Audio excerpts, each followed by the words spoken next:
I mean, it's a valid question. I want some nasty. Are we having fun yet?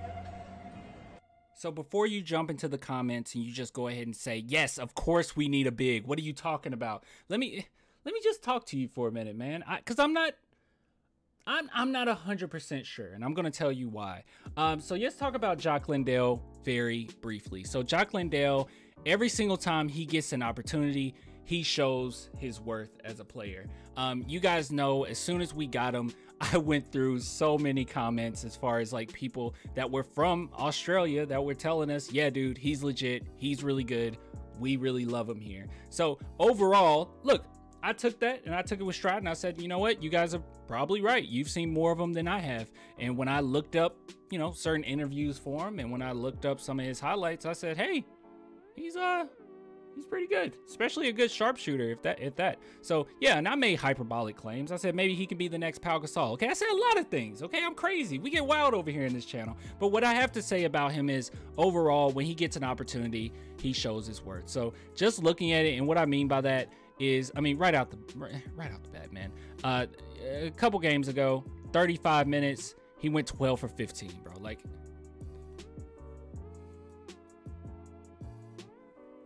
$12 for 15, man.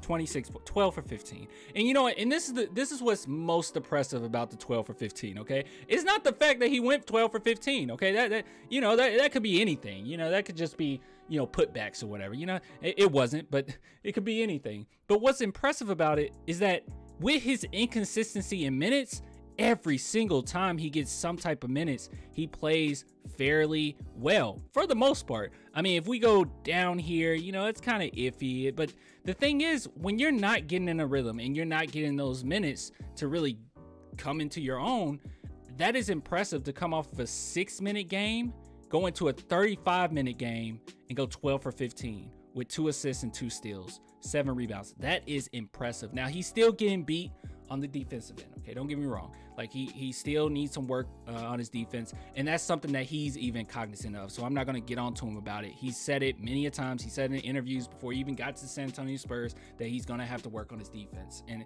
it's just going to come with the territory, man. It just comes with territory when you go to the NBA. Guys are bigger, guys are stronger. So he's going to work on that, and I completely have faith in him there. But here's the question, okay? Do the San Antonio Spurs actually need a big man? Also, I haven't talked about him a lot, but Zach Collins, he's kind of getting there. You know, he's definitely a rim protector. He can protect that rim. So he's playing fairly well. Jakob Poeltl, assuming he's still here, and Jock Landale, me thinking that he could be a borderline star, maybe, possibly. I don't know. So here's the question: do we need it?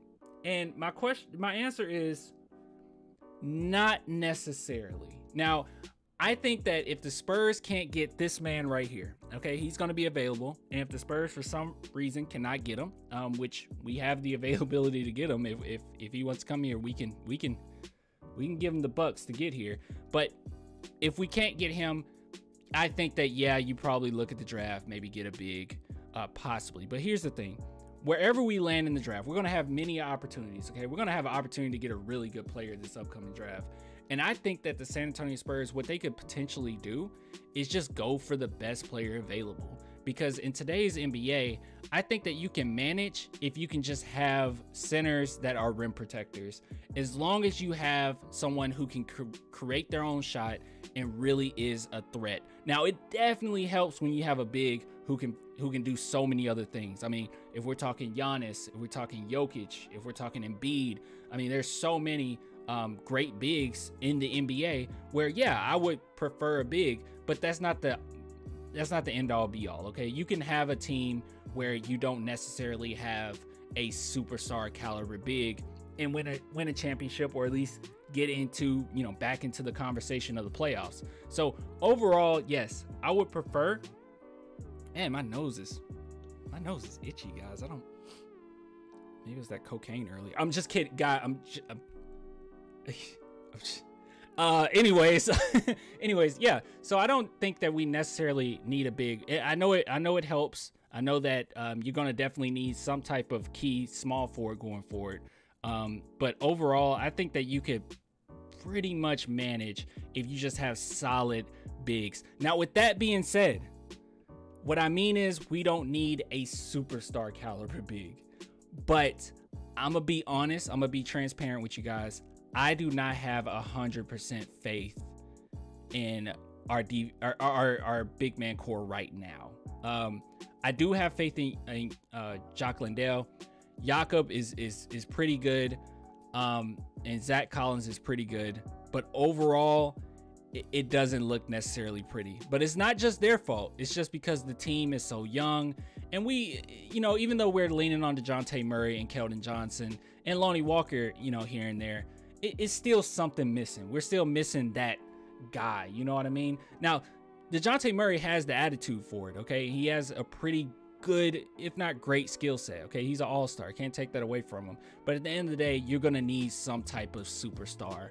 And in my mind, if you can get a superstar in the draft, you just do it. And I don't care if he's a big, I don't care if he's a point guard. Like, I do not care. If the best player available is a point guard, you do not pass up on that. If it's a shooting guard, don't pass up on that. Like, you go after whoever's the best available player, and with that, then you can kind of build around that core. Now, Josh Primo, I love me some Josh Primo. I think he's going to be a superstar. I think he's going to eventually be the best player on the San Antonio Spurs a few years from now. But as it stands right now, if I'm the front office, look, this is me speaking, okay? I'm just a fan. Me being a fan, I'm like, oh yeah, build around Josh Primo, because I'm crazy. But if I was in the front office, there's no way in the heck I would already make a judgment call on building around anybody on our team right now. I just don't think it would be a smart move. And yeah, you might say, well, is that just because the losing? I think the losing has a lot to do with it. But overall, man, look, do we need a big?